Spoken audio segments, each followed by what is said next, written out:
From WGVU Public Media, this is Powerful Women Let's Talk. Conversations with women making an impact in West Michigan. Stay connected to Powerful Women. Please like and subscribe. She's a veteran of the U.S. Army and Virginia Army National Guard. She served at least 6 years, first as a military intelligence officer post-grad from the University of Virginia's Army ROTC Cavalier Battalion. Later, as a UH-60 Black Hawk pilot. That is where I put a lot of our emphasis in your life. Danielle Engle, thank you for your service. Glad you're here. Thank you for having me. Yes. Extended resume we'll get into. Yes, a journey of parenthood, a career as a mental health therapist where you do work with the veteran population who experience complex trauma, chronic pain, and mood disorders as well. I want to get into this. So here we are. When did any notion of Army service come into your life? And Sure. Yeah. Well, I have a long history of military service in my family. My mother before me, my grandfather before her. But it didn't come until later, maybe in middle school, high school, when I started looking at service academies and congressional, I guess nominations is what was required, and you had to start early. So that's when it started to come to me. Yes. And I'm sure you could sing the Army fight song. We won't have to do that. But why the Army? Again, history. My mother was an Army nurse, and my grandfather before her was in personnel, human resources in the Army. Yes, I'm going to get right into your military intelligence services. What does this mean? How'd you spend your day? Sure. So that was what I always wanted to do. I always wanted to go into intel. When I was a little kid, I wanted to be like a forensic psychologist. And so this seemed like the most fitting MOS is what we call them. And so the best part was going to school. Thereafter, how I spent my days was really mundane. It was leading people in doing the fun stuff, but I didn't get to actually do the fun stuff. But it's collecting and gathering intelligence, briefing battalion commanders on anything from weather that's going to disrupt or impact a mission to enemy threats in the area, different types of terrorist organizations that can impact the mission, what they're motivated by, that sort of thing. And just an off-the-cuff question, a lot of this part of your life was confidential, under security. You had to kind of live your life with those who were in security. Sure. Yeah. So it requires a top secret security clearance and confidentiality of all materials and databases that we utilized. What was it like to fly a UH-60 Black Hawk? Oh man, that was the thrill of my life outside of parenthood, I think. It was amazing. I did not know that I was as mechanically inclined as I I guess. I don't fly anymore, even though I have a license. And just being amongst the clouds, looking down, planning missions, moving people and goods and weapons and flying other missions that I probably shouldn't talk about. But it was a thrill. Where did this happen? So I went to school at Fort Rucker, Alabama. It was the base, so did a lot of flying there, but thereafter then transitioned to an aviation unit, air assault unit out of Virginia, and then we mobilized to the southern region of Iraq, a base called Qasr, between Qasr and Talil. What's it like to receive orders to locate to Iraq? It was expected. The time and grade. 9/11 had occurred while I was still in high school, and so I knew what I was getting into. Expected, I guess, is how I would put that. Still nerve-wracking, a lot of nervousness among my family that kind of impacted how I felt about going, but I knew what the call was. May we discuss the power you have as a role model, a Black Hawk pilot as an African-American woman? Would you talk about this? Sure. I guess in the midst of it, I did not recognize the power of that. It was actually a mission I was flying out of Talil, and one of our crew chiefs came up to me, also African-American Black crew chief, wasn't a part of my specific company, but I had the joy of flying with him. And we were pre-flighting the aircraft, and he looked at me and he said, "Do you know how historic this is?" And that's kind of when it hit me. I'm getting emotional now thinking about it. But yeah, I didn't realize it. I was just doing my duty. And the good, bad, uglies, back to the good of a combat tour. What kept you focused as a woman? Yeah. So another role that I had, didn't ask for it, was voluntold to do it, was being a unit victims advocate. So being one of few females, really one of very few female officers and pilots, I was tasked with training and then meeting with anyone in the area that was required or needing support from assault or harassment that needed to file a formal or informal complaint. And so that was my first kind of exposure to the counseling field. While forced upon me, it was really impactful for me, supporting people who were experiencing harassment and assault within the ranks, sometimes outside of the ranks. We'll get back to that as it did take a turn in your life to chase. But I want you to talk about your spouse and the life you lived as a military personnel, and then motherhood came along. Sure. So my spouse, Ryan Engle, Marine Corps veteran, a Naval Academy grad. So we met while I was at home in Virginia in between duty stations. And he was at Quantico Marine Corps base training, which is where I grew up. And we met through a friend, and the rest is history, as he always says. But we were only together dating for a time before he switched duty stations and I switched duty stations. And so our whole courtship was a long-distance relationship. Switching duty stations means other places. Yeah, correct. So we would drive and meet up and spend time together in between. And then he deployed first, and I stayed stateside at flight school. And then he returned after 9 months. He was in Afghanistan. And then not shortly after he got back, then I had to leave, and I went to Iraq. So we were kind of ships passing in the night throughout our dating relationship until post-deployment, where we got married and were with child. Yes. Yeah. And the rest is history. Yeah. Sort of.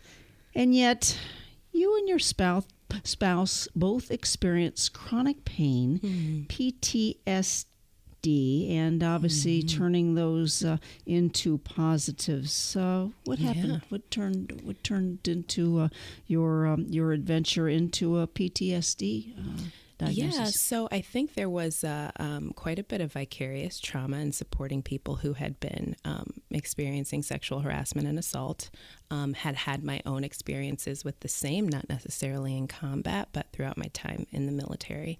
And so my trauma is exacerbated by military sexual trauma, or MST, as we call it. And so that's been my experience in the military, with some trauma prior to that in my youth and adolescence. So just trying to make beauty from ashes there, and knowing the power that I had in supporting other people during really difficult times in combat. When I came out of the military, I wanted to fly, but that was really hard. It was really hard to be competitive with my flight hours. I was grounded. We call it grounded when you become pregnant. You can't fly anymore, and so you ride a desk. So I had a hard time with kind of accepting that it was going to be a while before I flew again. And then after, in motherhood, wanting to fly, but reconciling, how do I do this like adulting parent motherhood thing while trying to fly and get flight hours? It was just sticky. It was kind of messy. So decided to go into the counseling route and look at furthering my education in that regard. Yes. And what was that journey as you became a mental health therapist? Yeah. I mean, it was it was arduous at times. I was a parent, I was a spouse, but also a caretaker of my spouse, who is a veteran that also suffered PTSD, right? So navigating parenthood and caretaking of myself, caretaking of my spouse was really hard. Then there was also the pandemic that came in right at the end of my time in school. That kind of threw things off. So it took me 6 years to get through my master's program with all of that kind of said and done. Yeah. And yet what kept you going? I think wanting to help people, but also like continued service. That is at the crux of, wanting to be in the military. It's at the crux of wanting to be a human on this planet, helping others and using the things that I've experienced as an outlet to empathize with other people and help them. When does West Michigan enter your life? Yeah, when did we move here? When my, actually short after pregnancy and birth, we relocated to Michigan. So my spouse is a Michigander. He says I can't claim to be a transplant anymore because we've been here too long. It's always a tie. So my eldest was born. We tried a stint in Indiana, being brand new veterans, and experienced the hardship of adjustment to parenthood and being veterans, no longer active duty service members. And we needed to move where we had access to support, family, the like. So moved here to Reed City, where my spouse is from, lived there for a time, then moved to Marquette in the UP for a time while I was still in school, master's degree school. And then finally, just as the pandemic was hitting, we relocated to Grand Rapids, Michigan. And that was a result of my spouse works for the Grand Rapids Home for Veterans and had been for a long time. And so he transitioned roles, and Grand Rapids was the place to be. So we moved here to a family home. Take me half a step back to that brand new veteran status. Yeah. So there is and I think many veterans might experience similar, a similar kind of experience or vibe. There is a space of, I don't know what to call it. It's just it's adjustment. It's adjustment and it's significant. There's a space of needing to find what your purpose or your mission is outside of the one that either has been dictated to you for many years or that you worked so hard to be in and choose when it comes to the military or a particular MOS. And so coming out of having Uncle Sam tell you what to do or do everything for you, from healthcare to be here at a certain time, these are your orders to, this is on me. This is on me now. I get to, I have to figure this out. And so that was pretty jarring for us, especially as brand new parents at the same time. And yet, a mental health therapist working with the veteran population, and I understand their support systems, in private practice, who do experience complex trauma, chronic pain, mood disorders. So you're still in the field, right? Yeah, that's a great way to put it. And I have heard it said that way to me before, which is really helpful. I'm still serving. Yes. Mm-hmm. What do you say to the Danielle Engle who has just, what do? You hang up your badge or what? Sure. has returned to civilian status. Yes. That, all of the hardship that you're experiencing is welcome, and it's common, that you're not alone here, but also that this is like a significant life change, right?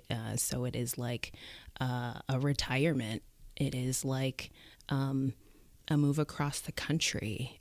This is significant transition, and we need to hold space for that.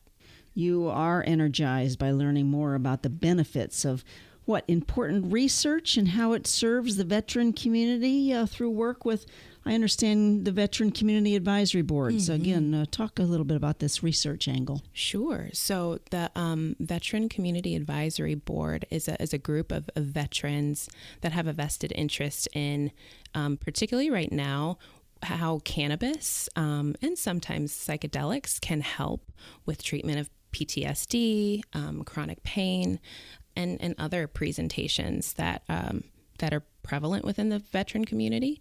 And so through the University of Michigan, they have a chronic pain and fatigue research center annex that engages in this research right now, particularly with cannabis use, and a variety of other CBD products and how it supports veterans with chronic pain. So what's the future of service in the U.S. Army? First of all, will there be another generation of Engles? If you ask my spouse, he'll say yes. But we've stopped kind of, we want them to do whatever they want to do. We do have 3 kiddos, 3 little boys with lots of different interests. So we'll see. The future of the Army or the armed forces, I mean, as a human and an individual and a veteran, I think is kind of unseen. I think the mission is changing in our nation, and it's really uncertain, in my opinion. What does Veterans Day, Veterans Month mean to you? It's a time of recognition, in my opinion, of celebration of service for veterans, current, past. It's a time of reverence, I feel like. All right, wonderful. One more Black Hawk question. What was it like that first time you got into the seat and you pushed the start button and you put your headphones on and it was all you? Oh man, I mean, I know my heart was racing, and I thought to myself, am I gonna be able to do this? It usually starts with just picking it up to a hover. But there's a lot involved with the pre-flight check and before you even pick it up, all of the systems that you're checking and looking in the cockpit. And so, my heart was racing, and I was just squeezing the collective and the cyclic you have together. And so, just clutch tight, white knuckling it is what some people might say. Yeah. Did you have a call sign? We did in combat, and it was not by choice, but it was awake. And so it was awake, and then the last 2 digits of the tail number of the aircraft. So it was like awake 57 or awake 36. And that's how we would call in when we come to land or talk between aircrafts with each other, because we always flew in a flight of 2. Wow. Danielle Engle, thank you for your service, veteran of the U.S. Army, Virginia Army National Guard, but we have you here in West Michigan. So again, thank you, and appreciate you sharing your story. Thank you, Shelley. Appreciate you. Powerful Women Let's Talk is a production of WGVU Public Media. Episodes available at WGVUnews.org and on Apple and Spotify. Please like and subscribe.